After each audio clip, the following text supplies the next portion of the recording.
first thing that we did for our raspberries was wash them. I put them in my sink and washed them all out, sorted out any bad berries, took out any of the different things like grass or pieces of the raspberry bush. And I put them in my jam pot. This is 3 quarts of strawberries sorted out. And then I added 1 cup of water, and I'm going to turn up the heat on this and bring it up to a boil. After it comes up to a boil, I'm going to turn the heat down and let it simmer for about 10 minutes and take a potato masher to it and try to get as much juice out of the berries as I can. Then I'll bring you back when it's ready for that. Okay, there's our timer. Go ahead and shut the heat off. And then we're going to take our potato smasher and go in there and just see if there's any bigger berries that we can try to mash up with this. It seems like they're all pretty much liquefied after coming to a boil and then cooking for 10 minutes. I think that's pretty much as far down as we're going to get them as far as broke down. So now we're going to come around to the back here and put them through the jelly strainer. Hello, it's the next day and we're done straining our raspberries through the jelly strainer bag, and I discarded all of the fruit pulp and seeds, and I ended up with 4 cups of juice, which is exactly what I needed for this recipe. So the 4 cups of juice here we've got measured out, and it's a beautiful color. We're going to put it into our jam pan, and then we're going to add in our pectin. And I'll bring you down here so you can see what else we add to this. Now, I looked at other recipes trying to figure out if I wanted to make this a jelly or a jam because I wanted it to have less sugar than the traditional recipe, which called for, on the Sure Gel packet or the ball pectin, it called for a package of Sure Gel for 2 quarts of fruit. Mine was 3 quarts of fruit, which I cooked, as I showed you, and then I mashed it, got as much juice out as I could, and then put it in the strainer, the jelly strainer, and let that set until everything dripped out of it so it was clear I didn't squeeze it. I'm using a reduced fruit pectin. I have both the ball regular pectin, and this is the no to low sugar pectin. So we're going to use this one and reduce our sugar, which normally calls for 7 cups, and I reduced it down to 4. So before we get started putting in our sugar, we're just going to add our pectin to our juice, put it on the stove and heat it up. Once we get that to a boil and boil it for a minute, we're going to add our sugar, bring it back up to a rolling boil and boil it for another minute. I'll bring you down here so you can see what I'm doing.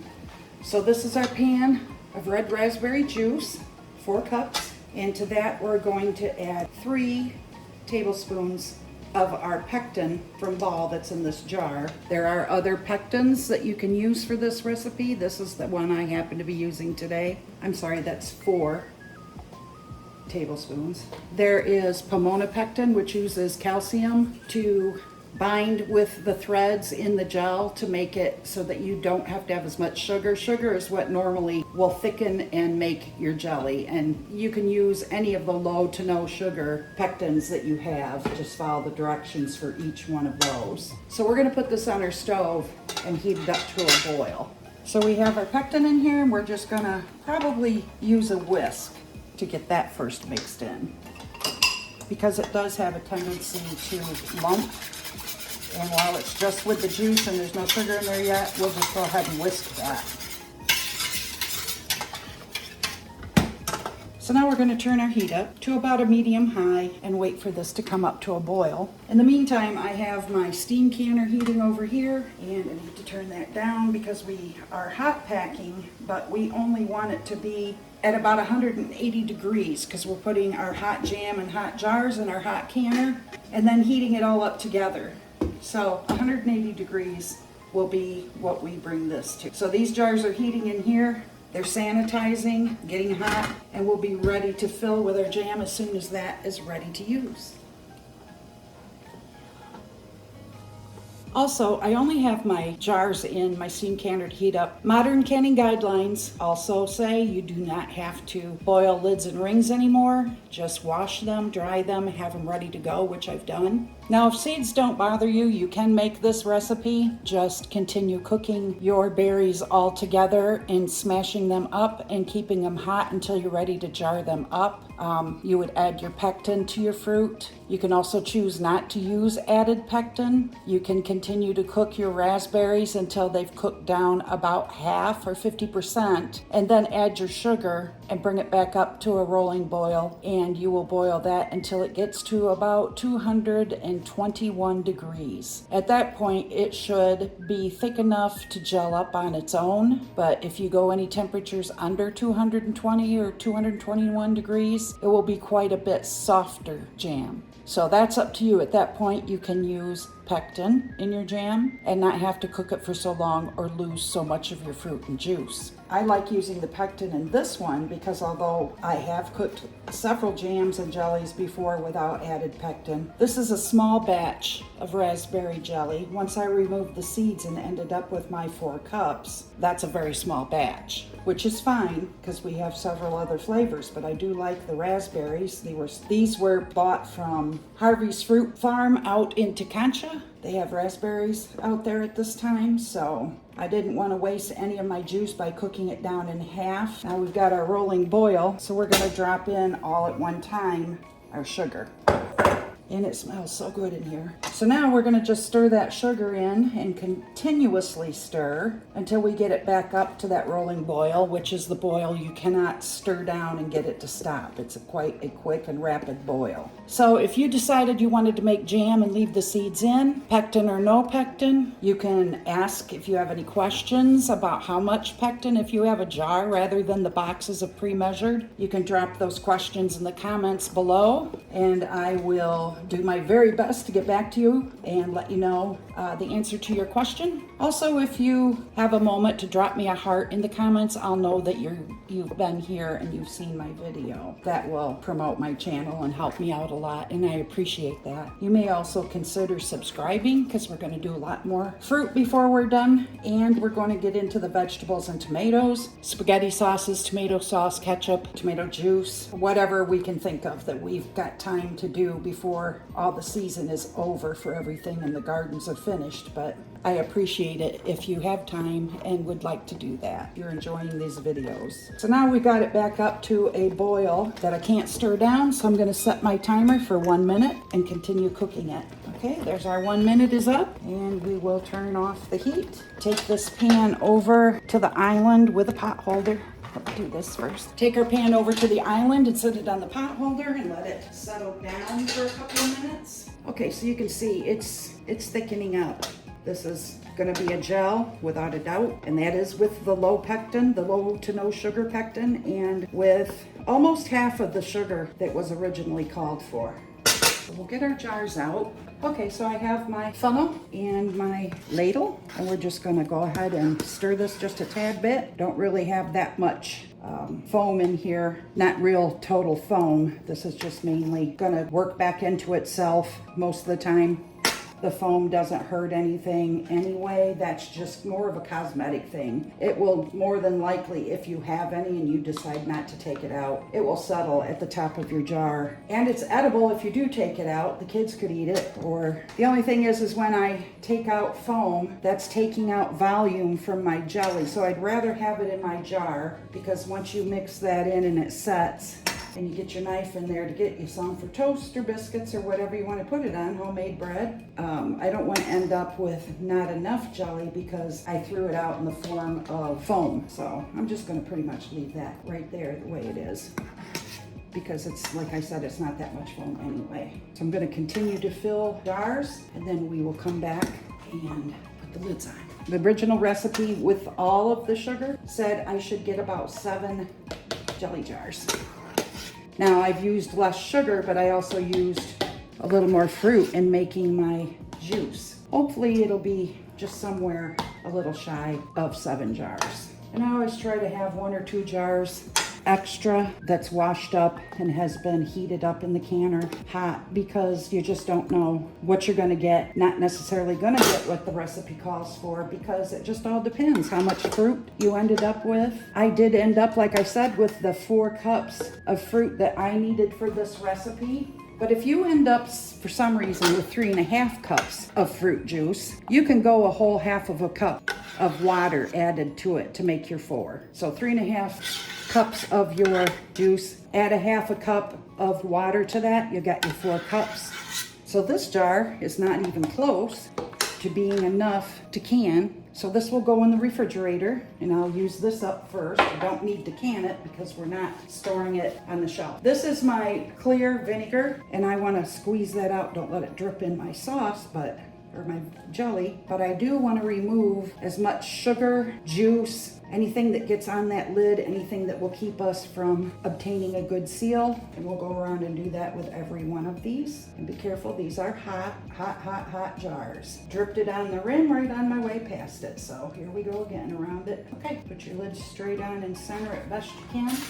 And these are new lids. I don't reuse my lids. I know that's something some people will do, and I just don't. I use used lids for other reasons, like a jar that I'm going to put in the fridge that I'm not canning. I'll take a used lid and ring and put it in the fridge that way, but I don't use already used lids. Fingertip tight when you put it on there, so just spin it till it stops. Give it a small turn after that. Don't take a towel and hold onto the jar and really twist and turn it. You don't want to buckle the lid by the ring being too tight. You also want it to be tight enough and go on straight so the air can escape and get out of your way from your jar, from the inside of your jar. We're driving that air out so that it's not in there to harbor or create bacteria. So now we've got our jelly jars filled. We're gonna put them in our steam canner, and I'll turn you around and show you that.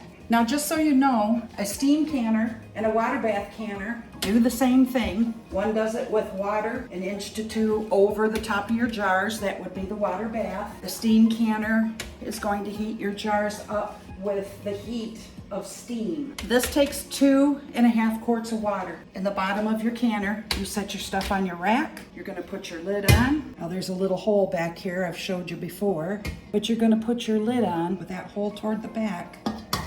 My gauge on how hot this needs to be before I start my timer is on the top. I have a video, it'll be up here, I think, the link for that, and that tells you about steam canners, all about them, so that you can decide if maybe this is something you like. I like it just briefly because 2.5 quarts of water, not as heavy as a water bath canner. That can take 16 quarts of water. It's heavy to carry and dump. You have to cover your jars. That's why it takes 16 quarts of water in a water bath canner. In this, it's just the steam. And so it's more economical. It comes up to heat faster. You don't have to wait for all 16 quarts to boil. This will come up to heat very quickly. And the times are the same. So this is going to can for 15 minutes, whether you're using a steam canner or a water bath canner. But you can decide which one you have or which one you want to use. Times will be the same. So when mine gets up in my gauge area for my canning, and I'm less than 1,000 feet above sea level, so I'm a zone 3. When it gets into my area in zone 3 for my lid, which you will find out how that works and see more about it in the steam canner video.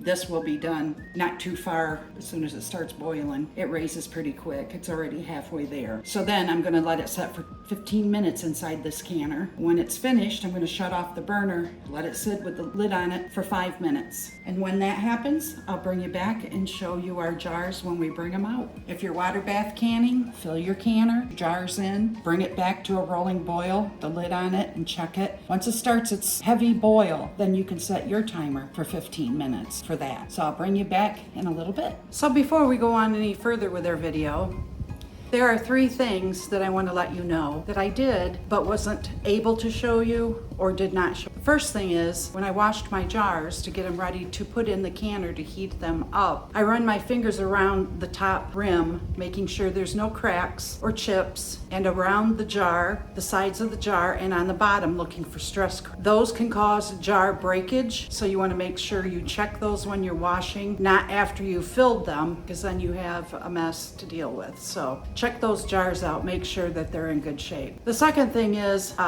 I forgot to put my 3 tablespoons of lemon juice in my raspberry sauce as I was getting it ready on the stove for my sugar. I remembered that. I shut off my camera when I was letting it come up to a boil, grabbed my lemon juice out of the fridge, forgot to turn my camera on and show you I was adding lemon juice. So in this recipe, after you've added your pectin, or before, either way, add 3 tablespoons of bottled lemon juice.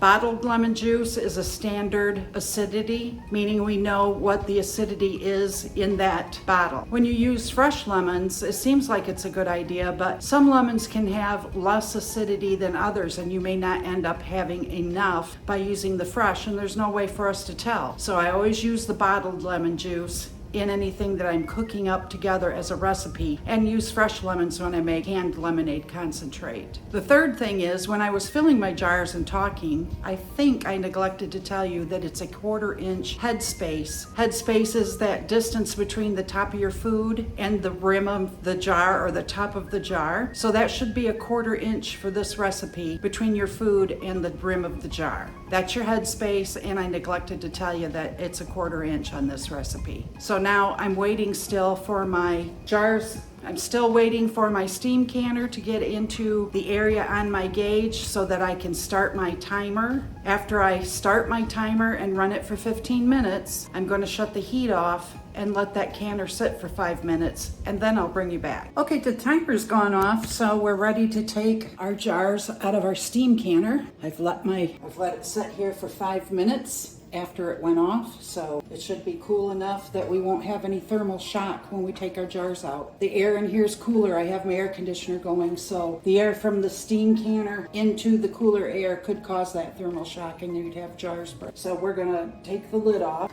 away from you, let the steam clear, take our jars out. Now, don't tip them. They will have a little bit of condensation on the lids, but I wouldn't tip them. You try to take them out as straight up and down as you can. That will dry up on its own and go away. It's not going to hurt anything to be on there. And this is not as much as like a water bath canner would have on it. That would really have a lot of water on top. And the same goes for that. Don't tip it. Just take them out. Let the water sit on the lid. But my kitchen doesn't have the greatest light, and this is very dark, so I'm not sure how well you can see, but it's beautiful. It's just beautiful, the color. Set them a few inches apart so they have a space to cool between each other, and leave them there for 12 to 24 hours. Something else that I'd like to show you is I put what little bit of jam I had left in the fridge, since I didn't have to put this one in the steam canner. So it's not quite cooled down yet, but you can see how thick that is, and you can see the color a little better too. No seeds, not as much sugar, so the flavor is a lot like raspberry fruit. It's not overwhelmingly sweet, so that you don't, sometimes when jams are too sweet, it just makes my teeth hurt. I want to taste the fruit. I try to put sugar in these raspberries rather than going with less sugar than I did. I went with that amount because raspberries are tart, and they also have a lot of pectin in them. I forgot to mention that when we were adding our pectin. Raspberries naturally are higher in pectin, but they did need to have the lemon juice added for the acidity, and you can see the color is so pretty and it tastes so good. That really lets the slightly tart taste of the raspberry through, but sweet enough that it's not sour. It's just right. So I recommend this recipe for either water bathing or steam canning, like I said, and it turned out really beautiful. Tomorrow, after the 12 to 24 hours is up, I check all the seals, and then you want to take your bands or your rings off before you store it. Mark your jars. Wash your jars if you need to. If there's any stickiness on the threads, wash that off. Mark them, label them, put the date and the method that you use to can them on your lids, and put them on your shelf. So thank you for stopping by Mimi's Little City Homestead. Thanks for canning with me. Like I always say, I feel like I have somebody here with me, and I'm not just canning by myself. It's a lot more fun that way. And I've got 6 jars of 1/2 pints of jelly put on my shelf, and it does actually, going with no seeds and the sugar-free to low sugar pectin, it does come out looking more like jam than jelly to me. It's not sparkly and see-through. Even though I only drained it through the strainer bag and didn't squeeze it, it still looks like jam. So I'll talk to you later. Thanks, guys. Bye.